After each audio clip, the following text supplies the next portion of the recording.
se inscreva no canal, curta e compartilhe. Temos vídeos novos todos os dias, 2 vezes por dia. A moça do cemitério de Mariana. A cidade de Mariana, em Minas Gerais, guarda muitas memórias enterradas sob suas igrejas barrocas e vielas silenciosas.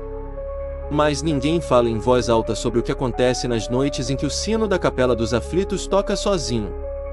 Os mais velhos sussurram sobre uma presença no cemitério ao lado da capela, uma figura pálida, vestida de branco, que aparece entre os túmulos cobertos de musgo.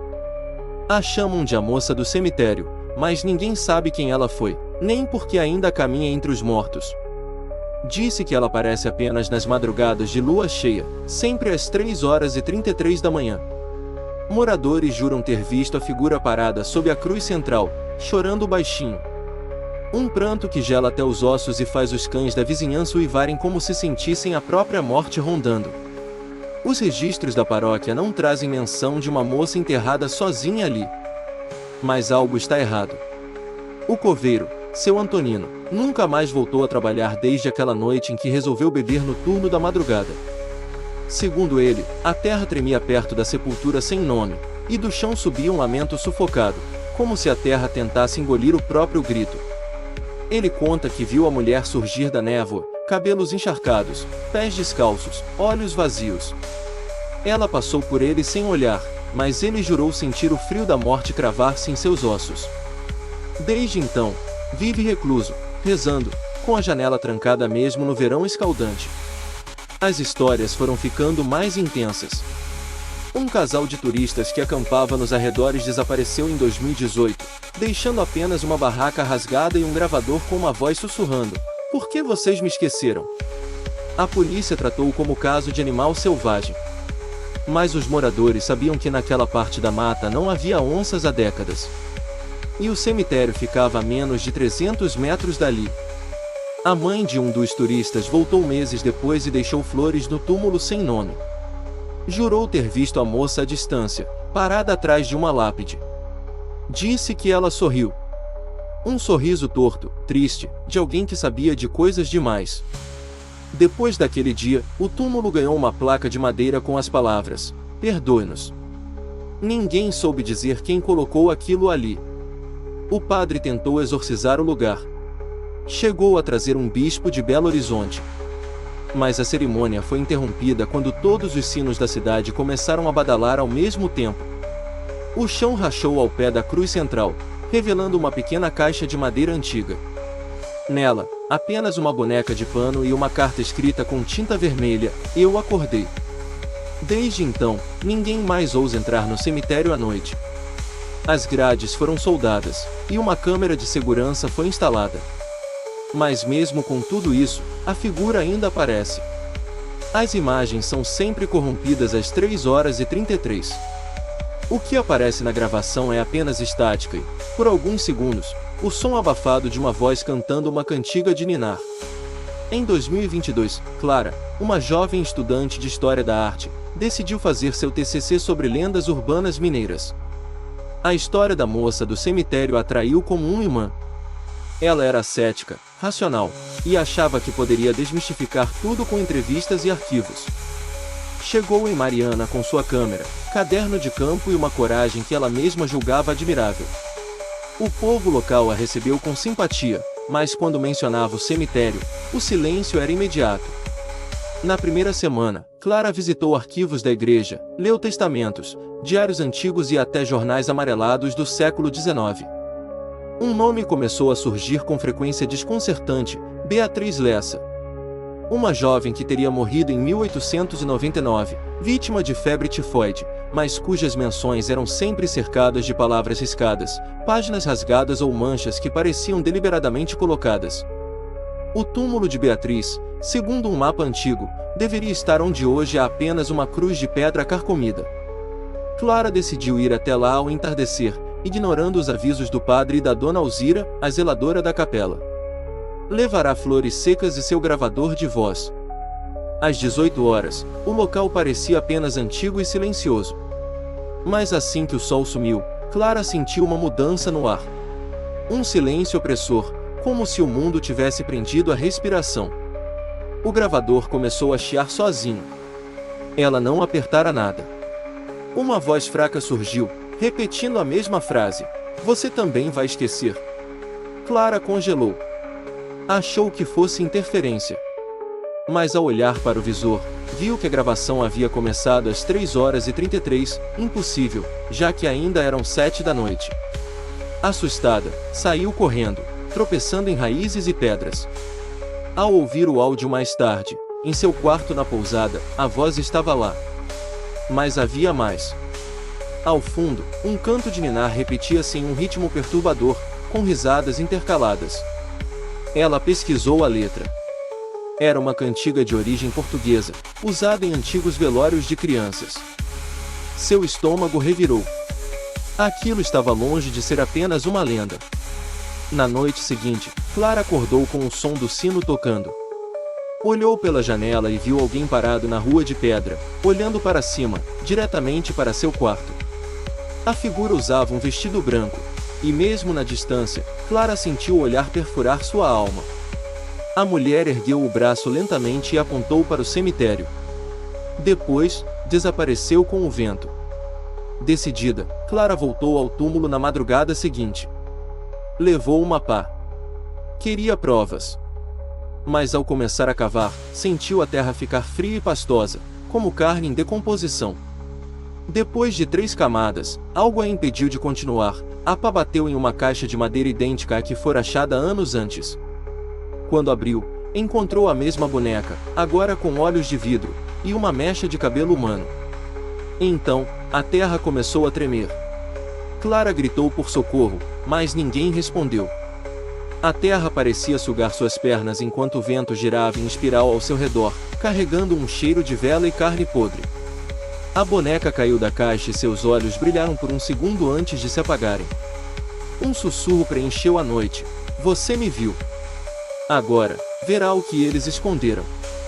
No dia seguinte, Clara foi encontrada caída no chão do cemitério, com os olhos abertos, em estado catatônico. Seus lábios repetiam sem parar, ela está presa, mas não por muito tempo. Levaram-na ao hospital da cidade, mas os médicos não encontravam explicações para seu estado. Nem drogas, nem trauma físico. Apenas um vazio profundo. Enquanto Clara dormia, a câmera que havia deixado em seu quarto na pousada continuou gravando. Às 3h33, a figura apareceu novamente. Dessa vez, entrou pela porta sem tocá-la. Caminhou até a cama, se debruçou sobre Clara e sussurrou algo em seu ouvido. A câmera tremeu, falhou e gravou um último quadro, a boneca sentada na cadeira do canto, encarando o espectador. O padre, tomado por culpa e terror, revelou algo enterrado na confissão de um velho diário. Beatriz Lessa era filha bastarda de um antigo pároco.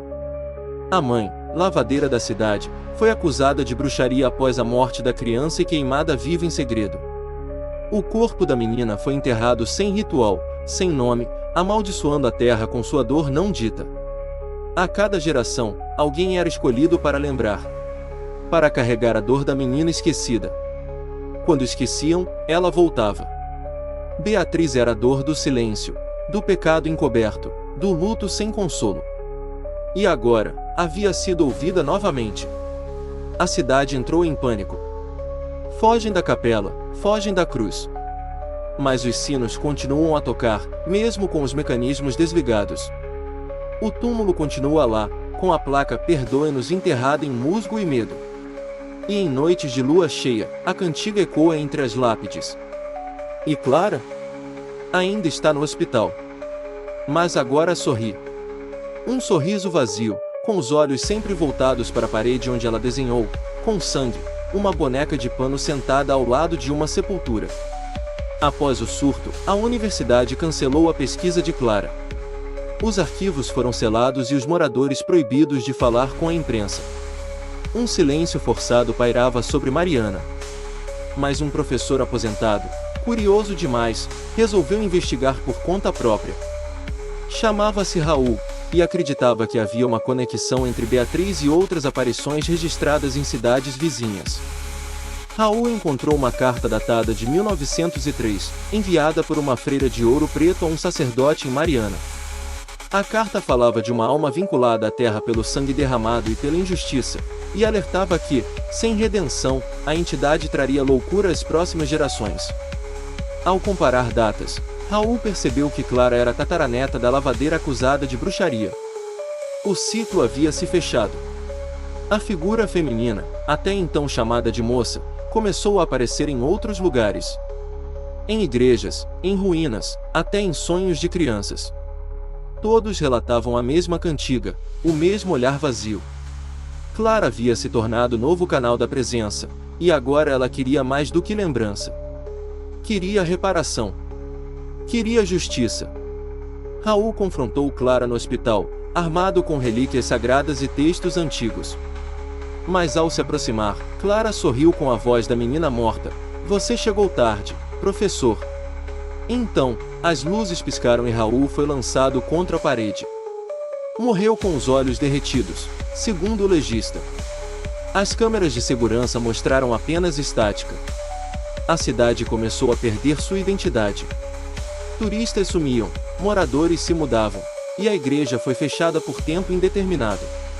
Alguns diziam que a cruz havia rachado de novo. Outros afirmavam ouvir risos infantis em seus porões. Mas todos sabiam que Beatriz agora caminhava livremente. Não bastava lembrar. Era preciso sentir. E quanto mais Mariana tentava esquecer, mais forte ela se tornava. O luto não processado havia ganhado forma. E não havia exorcismo que apagasse o grito de uma criança esquecida. Hoje, o cemitério está coberto por uma névoa constante. O mato engoliu os caminhos, e o sino toca mesmo sem corda. Visitantes dizem ouvir os passos de alguém os seguindo, mas ao virarem, encontram apenas uma boneca caída no chão. A cidade finge normalidade, mas o terror está sempre à espreita, entre uma missa vazia e uma janela trancada. A cruz central agora tem rachaduras que formam letras BL várias vezes pintadas de branco, sempre reaparecem no dia seguinte. Beatriz Lessa voltou. Mas não como um fantasma. Ela é uma ferida viva na memória da cidade. Um lembrete de que esquecer a dor é a pior forma de condenação. Clara nunca mais falou. Mas às vezes, escreve em seu quarto frases desconexas que formam trechos da cantiga. O médico responsável pediu afastamento após vê-la falando em voz dupla, uma de criança, outra de mulher. Ela está dentro dela, foi tudo o que conseguiu dizer antes de sumir. A última imagem registrada pela câmera de segurança do hospital mostra Clara em pé, olhando para a câmera, enquanto todas as bonecas da ala infantil estão empilhadas atrás dela, como um altar profano. E se você visitar Mariana, cuidado ao passar perto da Capela dos Aflitos. Se ouvir um sussurro chamando seu nome, não olhe para trás. E nunca, em hipótese alguma, visite o cemitério às 3h33. Se você sente que essa história merece continuar sendo contada, considere nos apoiar no Apoia-se. Com sua ajuda, podemos trazer mais histórias sombrias como esta à tona, explorando os mistérios que assombram nossa imaginação. https://apoia.se/aleatoriode